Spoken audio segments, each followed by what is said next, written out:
Alors, tu me dis que dans le vallon, là, ce qu'on voyait... La crête là, qu'on voit en face, hein, c'est la parcelle de Vaillé, le tourtou. Le tourtou. Le tourtou sur l'Arboussasse. D'accord. C'est sa première parcelle. Et nous, on est sur le deuxième éperon. D'accord, l'éperon. C'est les éperons. Il y a 3 éperons à Agnana. Le premier éperon à Vaillé.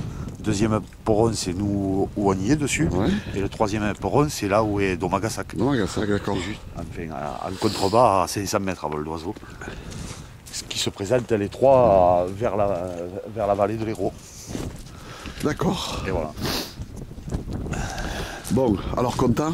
Oui, très content. Très content. Ouais, ça hein, va, ça se passe bien, ça se plante. Ça se plante, bon. Et ils annoncent de la pluie pour dimanche, alors c'est encore mieux. C'est encore mieux, c'est formidable. Ouais. Ouais, ça retassera le sol une fois de plus. Bon. C'est quand même émouvant, non, de planter une vigne dans ce lieu magique, après quand même une attente. Ça donne forme au terrain. Immédiatement, c'est là où, une fois que tu as la parcelle et que tu mets les rangées dessus et les entrées de chaque rangée, c'est là où le volume de la parcelle se donne. On sait exactement le nombre de rangées, on sait le nombre de souches. Et ça projette pour l'année prochaine pour la suite. Et voilà. Ouais, bon. C'est peinard. Et en plus, il fait beau. En plus, il fait beau. En plus, ouais, c'est une belle aventure donc sur ce ténement lunaire, hein, on va dire.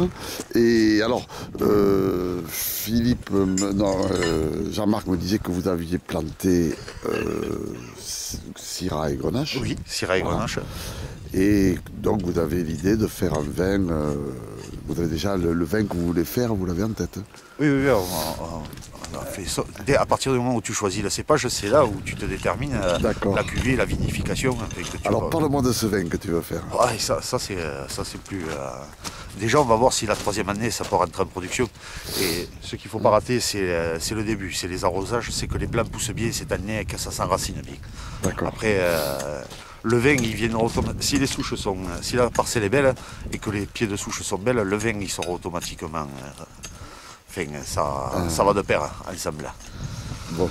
Et bien sûr, vous allez continuer à travailler en bio. Oui, mais les parcelles sont déjà en bio. C'est ça l'intérêt de travailler une parcelle où il n'y a jamais eu de vigne dessus, c'est qu'il n'y a jamais eu de produits chimiques sur la parcelle. Donc ça, automatiquement, elles sont rentrées de suite en bio et tu commences à la parcelle tranquillement à ce sujet-là.